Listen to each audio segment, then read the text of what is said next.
Judges, if you'd be kind enough to introduce yourself, please. Well, afternoon almost. Some places. I'm Jay Barth. I'm Chief Education Officer for the City of Little Rock, Arkansas, and a retired professor of American politics at Hendrix College. So glad to have y'all. Rita? I'm Rita McCannon. I'm from Huntsville, Alabama, and a lawyer up there. And I know you guys, and I know your teacher, and I'm looking forward to hearing you today. Hey guys, my name is Thomas Mackey. I'm in the history department at the University of Louisville, as well as with the law school here at the University of Louisville. And we'll let you introduce yourselves. Hi, I'm Jason. We're from Vestavia Hills High School, and I'm going to be going to Yale University and planning to major in mechanical engineering. Hello, my name is Ricky, and I'll be attending Georgia Tech, studying computer science and engineering. Hi, I'm Kenneth Lowe.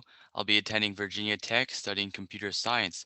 Our teacher is Miss Amy Maddox, and we're super excited to be here today.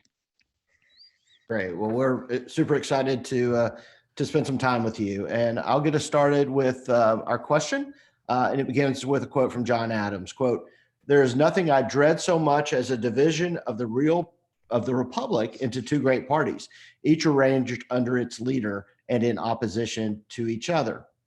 What issues led to the formation of the original political parties? Next, to what extent have those issues persisted in American political parties? And finally, what are the advantages and disadvantages of a united or divided government?" Take it away. Thank you. The alternate domination of one faction over another, sharpened by the spirit of revenge, is itself a frightful despotism. Despite warnings from our nation's most prominent founding father, George Washington, the existence of parties in our two-party system has been a constant throughout American history. Political parties originated in response to the Constitutional Convention and ratification debates. The Federalists favored the new Constitution, including its expanded powers to tax, regulate commerce, print money, and maintain a national military.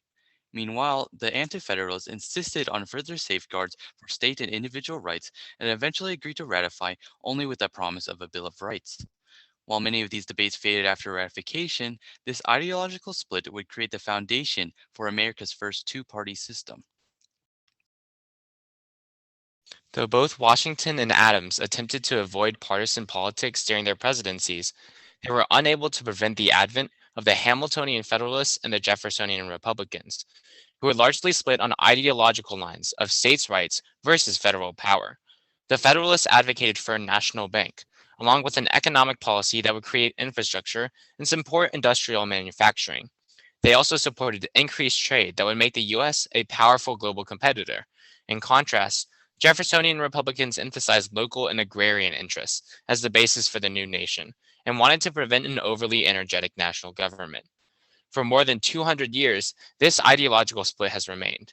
The second two-party system, defined by the Jacksonian Democrats and the Whigs, highlighted issues similar to the original two parties. Andrew Jackson's Democratic Party focused on a limited national government and opposed government intervention in the economy. In contrast, the Whig Party, led by Henry Clay, supported an expanded national government, commercial development, and cautious westward expansion. Eventually, Whigs were supplanted by Republican Free Soilers, as federal action on slavery became the dominant national issue. These two parties have persisted to the modern day, and current divides on issues such as healthcare, abortion, minimum wage, and progressive taxation illustrate the enduring ideological splits along the lines of federal power versus state and local autonomy. Throughout history, the greatest advantages of divided government has been ensuring that legislation is truly based on public consensus.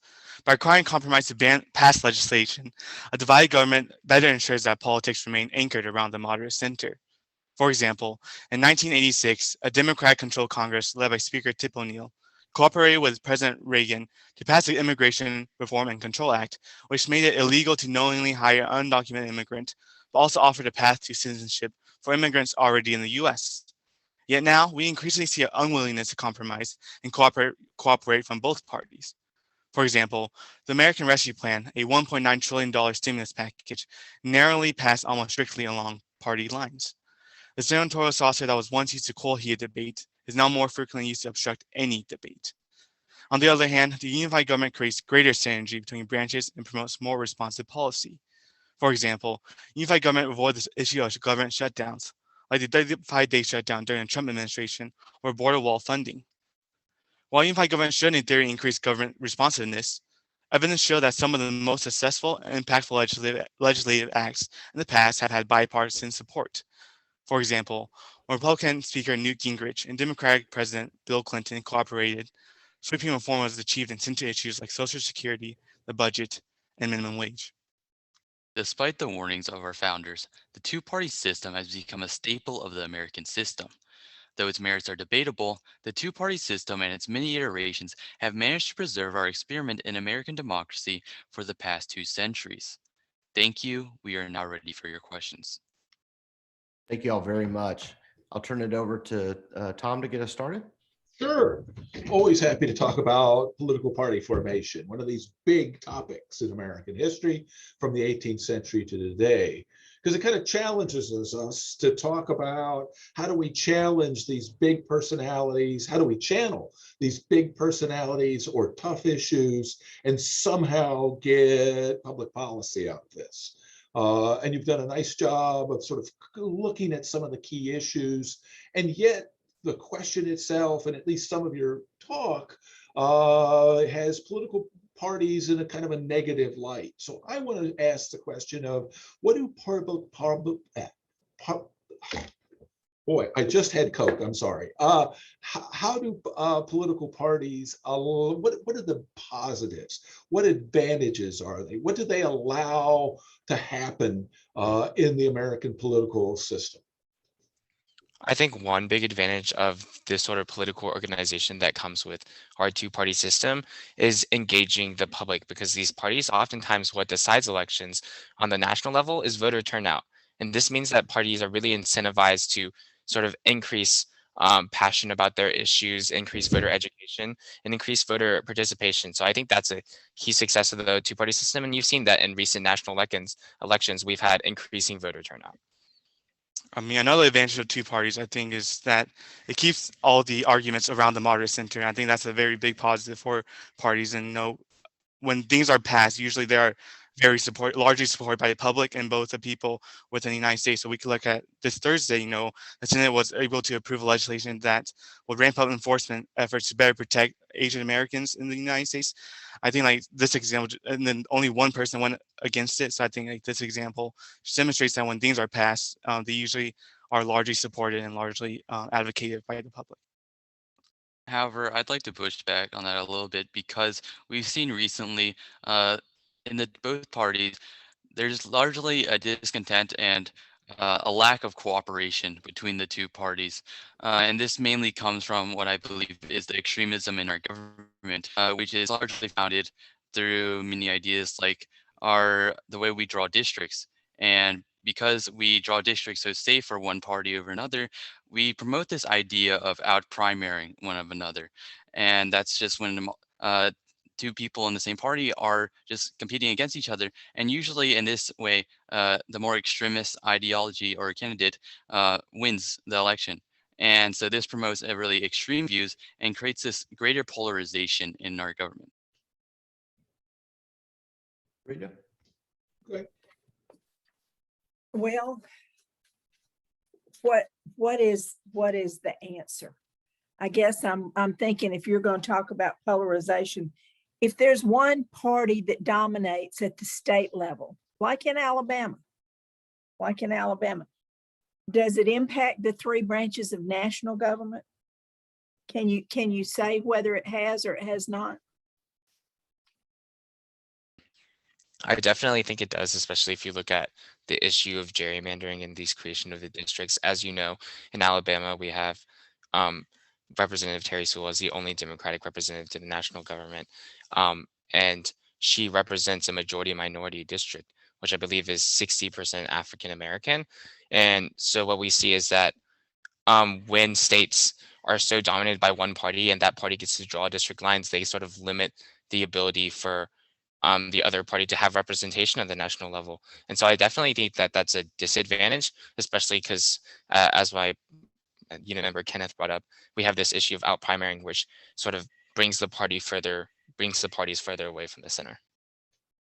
Additionally, I think the politicization has greatly affected other branches. Specifically, we take a look at the judicial branch. We can look at the increasing politicization of the courts, and we've seen with the nominations of Gorsuch, Kavanaugh, and Barrett. They are mostly, or their appointees were surrounded by their ideological thinking and their views. And I think um, this politicization has turned the court from an independent branch more to a political branch in a way, because these justices are almost running on their political views now.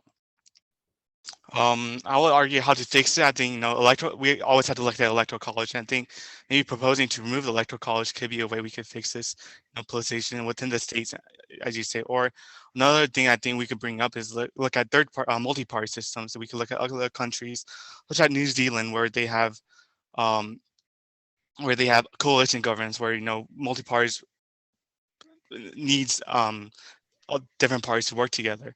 So I think like these are just different ways I think we could like maybe address this polarization and try to fix the issue. So I'll pick up on Ricky's comment and ask, how viable are the development of multiple parties in the United States?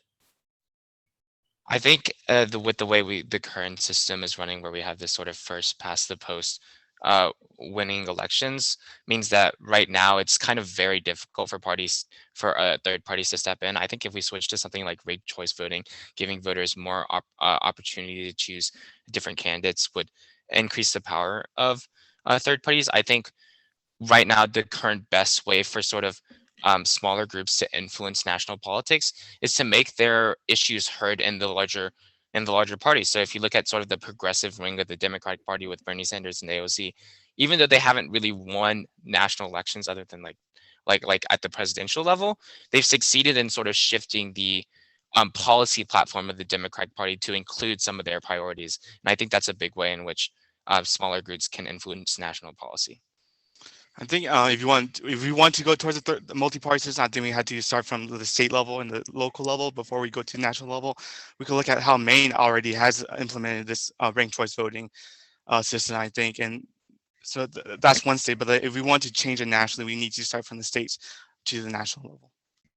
Additionally, I think one of the biggest detriments right now for third-party systems or other parties coming in is the lack of campaign funding, because the large two parties usually get private funding, and this is largely because they get much more money from private funding. And we saw from Citizens United versus the FEC in 2010, the court ruled that corporations are allowed to spend millions on parties and make these contributions. And a lot of the new or the up-and-coming multi-parties don't have this same amount of campaign funding. So it's really hard for them to advertise themselves out there and get their voices heard.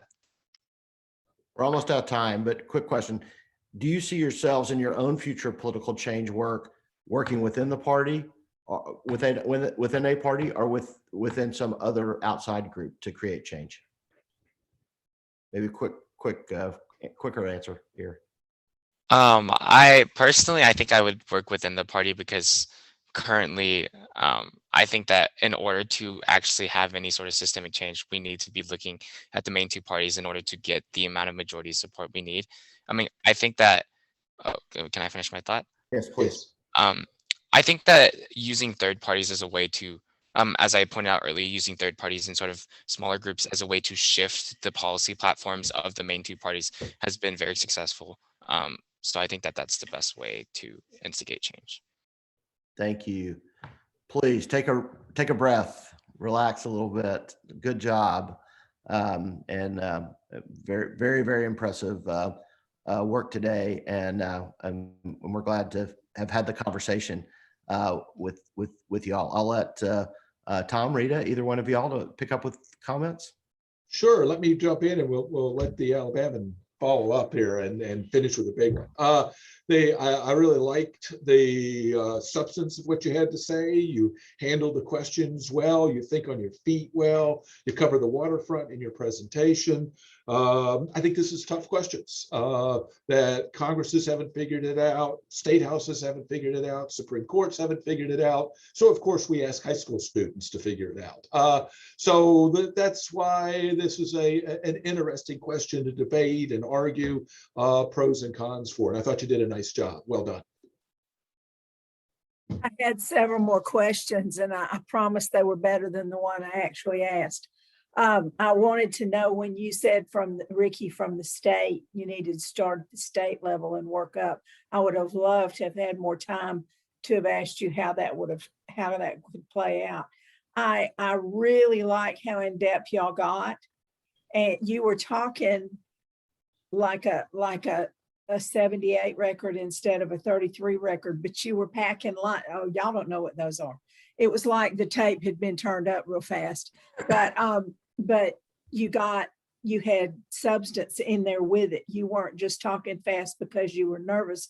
You were packing a lot of information in, and I appreciated that so much. And Yale and Virginia Tech and Georgia Tech are getting some good students. I'm really sorry that you're leaving my state, but I'm glad you're going to be what the future is for all of us. I really thought you did a great job.